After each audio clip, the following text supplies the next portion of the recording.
Under an ordinary suburban house in the Chicago area, police began digging in December 1978. What they uncovered didn't look real at first. Bones, dozens of them, packed into a cramped, muddy crawl space. The man who'd lived there was a respected contractor, a Democratic Party volunteer, and a beloved children's entertainer who performed as a clown. His name was John Wayne Gacy, and he was about to become one of the most infamous serial killers in American history. In this video, we're going to walk through how a smiling, hand-shaking neighbor hid a nightmare beneath his feet for years. We'll explore his childhood, the creation of his clown persona, how he lured young men to their deaths, and how investigators finally brought him down. This is a dark story involving violence and sexual assault, so please watch with care. But to understand how evil can hide in plain sight, we have to start with the man behind the makeup. John Wayne. Gacy wasn't a shadowy drifter or a reclusive loner. He was the guy who hosted block parties, hired local teens to work construction, and dressed as a clown to entertain children at hospitals and charity events. To neighbors, he was friendly, maybe a bit overbearing, but certainly not dangerous. That contrast, between public image and private horror, is what makes his case so unsettling. In this documentary, we'll break his story into clear stages: his troubled childhood, early crimes, and prison time, the move to Chicago and rapid climb into local respectability, the development of his clown persona, then the terrifying pattern of disappearances. We'll examine the investigation that eventually led police to his house, the gruesome discovery in the crawl space, the trial that shocked the nation, and finally, how his crimes changed the way we think about serial killers. Let's begin where monsters are often made: in childhood. John Wayne Gacy was born in 1942 in Chicago, the son of a strict alcoholic father and a protective religious mother. From a young age, he struggled with health problems, fainting spells, and a sense of not being good enough in his father's eyes. His dad routinely belittled and beat him, calling him weak and worthless, especially when Gacy gravitated toward helping his mother and sisters instead of doing manly tasks. This constant humiliation built a deep well of resentment and insecurity. Psychologists who later studied Gacy saw a boy desperate for approval, yet constantly shamed. At the same time, he began to recognize that he was attracted to other boys, a reality that, in the 1950s Midwest, was loaded with stigma and fear. Gacy learned early to split himself in two: the pleasant, eager-to-please son on the outside, and a hidden, angry, conflicted self on the inside. That split would only widen as he grew older. By his early 20s, Gacy was already practicing the art of looking respectable. He married, had children, and worked tirelessly to portray himself as a responsible family man and businessman.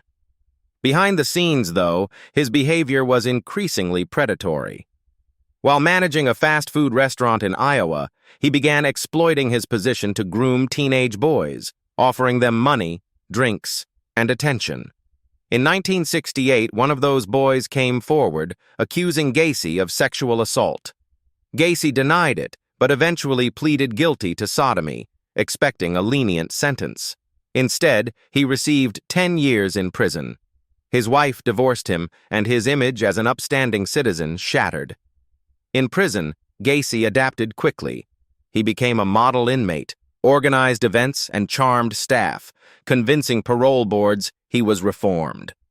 After only 18 months, he walked out of prison back into society, determined to rebuild not just his life, but a more convincing mask. After his release, Gacy moved back to the Chicago area and started over almost from scratch. He remarried, launched a small construction company, and threw himself into local politics and community organizations. He became a regular volunteer for the Democratic Party, photographed with prominent politicians, and soon was known as the guy who could get things done, whether it was building projects or campaign events. At home, he hosted neighborhood barbecues that drew dozens of people.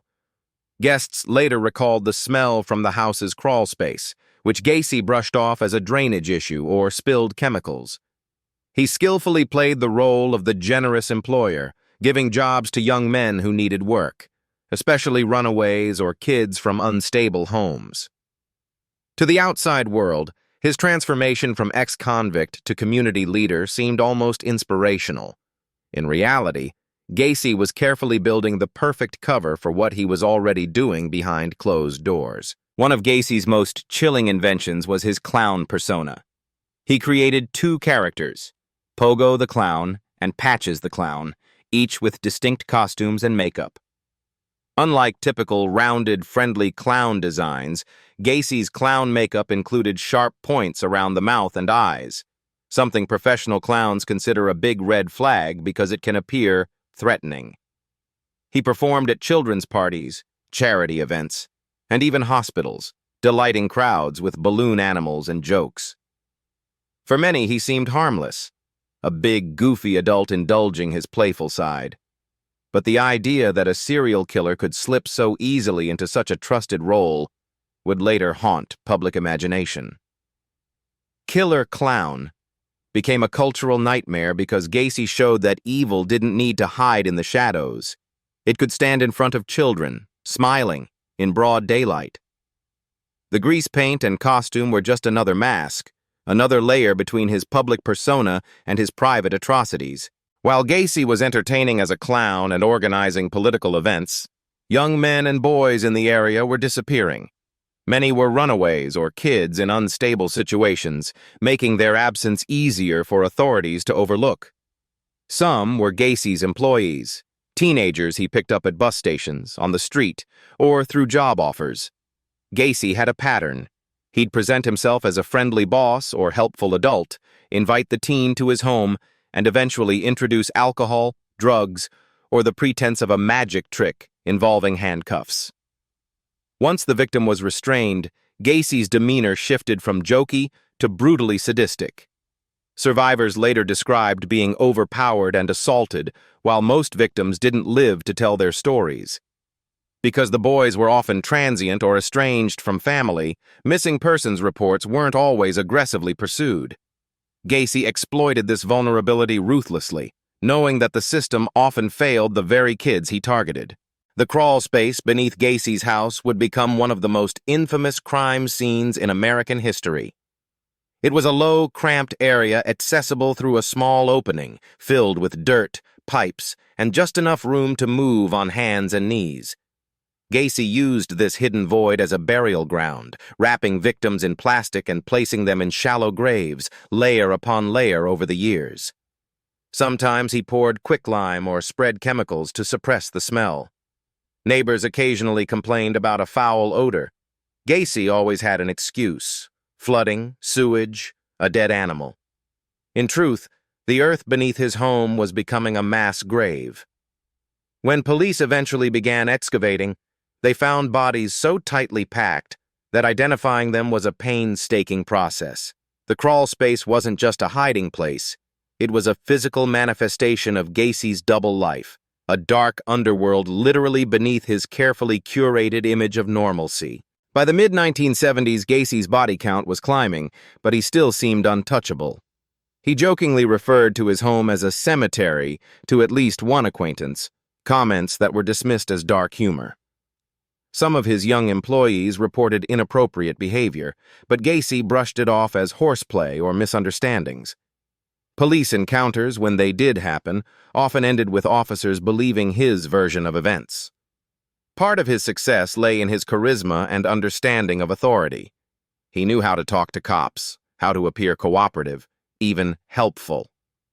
As a politically connected businessman, he didn't fit the stereotype of a dangerous predator. This cognitive bias, believing that someone who looks stable and successful can't be a monster, worked in his favor. Meanwhile, families of missing boys were left with few answers. In their grief and confusion, they could not have imagined that many of their sons were buried under one man's house. Gacy's downfall began with one specific case: the disappearance of 15-year-old Robert Piest in December 1978. Piest worked at a pharmacy and told a co-worker he was going to talk to a contractor about a job that could pay better. That contractor was John Wayne Gacy. When Piest didn't return, His worried mother reported him missing immediately and insisted to police that her son was responsible and would not just run away. Investigators learned that Gacy had indeed been at the pharmacy that night. Unlike earlier cases, this missing teen had a clear timeline, witnesses, and a determined family pushing hard for answers. When officers ran Gacy's background, they discovered his prior conviction for sexual assault in Iowa. Suddenly, the friendly local contractor looked very different. Police began surveillance on Gacy, following him day and night as they tried to build enough evidence for a search warrant that could crack the case wide open. As surveillance tightened, Gacy became increasingly erratic. Detectives trailed him to bars, restaurants, and political events, watching him drink heavily and boast about his connections. Meanwhile, they gathered witness statements tying him to multiple missing youths. They searched his home once, finding suspicious items, like a high school ring and handcuffs, but not yet enough to fully understand what lay below. Gacy, feeling the pressure, alternated between trying to charm the officers and taunting them. At one point, he reportedly told police, "You're going to kill me, and I'm going to haunt you for the rest of your lives." Finally, with mounting evidence and a key statement about a potential body on the property, investigators secured a second, more thorough search warrant. This time, they brought evidence technicians and prepared to examine areas of the house that had previously been overlooked, including the crawlspace entrance. On December 22, 1978, officers entered Gacy's home again, this time with a clear plan.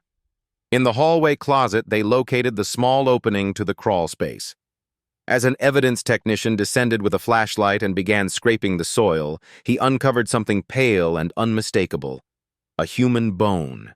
And then the smell hit, a powerful, sickening odor of decomposition. The house quickly transformed into a major crime scene. Teams of officers and forensic experts arrived, setting up lights and plastic sheeting as they prepared to excavate. What they found over the following days and weeks stunned the world. Body after body, some stacked, some intertwined, all in various stages of decay. In total, 29 victims were discovered under and around the house, with others later linked to Gacy from nearby rivers. The image of police emerging from that crawl space, shaken and speechless, became an unforgettable symbol of horror hiding in suburbia. Once confronted with the discoveries under his house, Gacy began to talk. Over long interviews, he admitted to killing dozens of young men, though he often downplayed responsibility, blaming an alter ego or claiming hazy memories. Investigators worked painstakingly to identify each victim through dental records, clothing, and personal items, reaching out to families who'd spent years with no answers. The scale and cruelty of his crimes shocked even seasoned detectives. In 1980, Gacy went on trial for 33 counts of murder.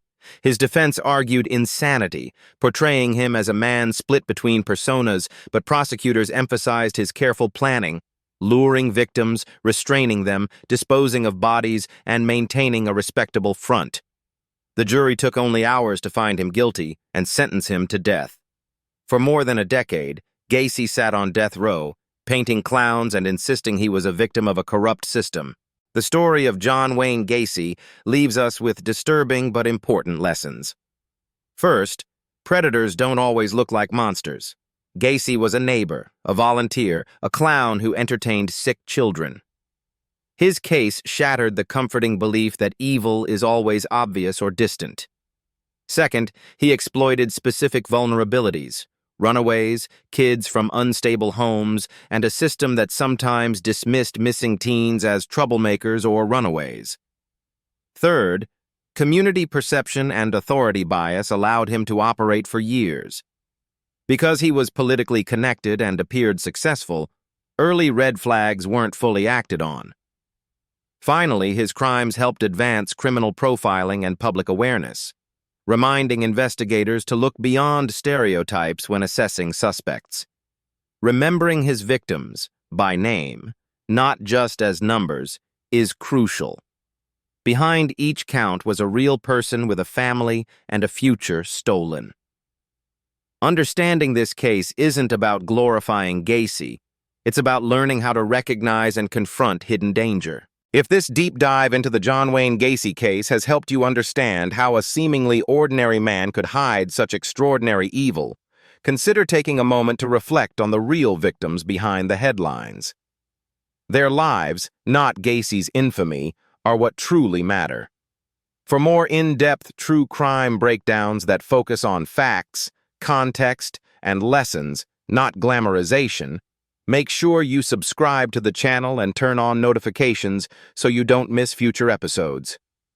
In the comments, tell me, which aspect of this case disturbed or surprised you most? The clown persona, the crawl space, or the way authorities initially overlooked warning signs? I read your responses and used them to shape future videos. If you found this informative, share it with someone interested in true crime or criminal psychology. The more we understand how predators operate, the better we can protect vulnerable people today.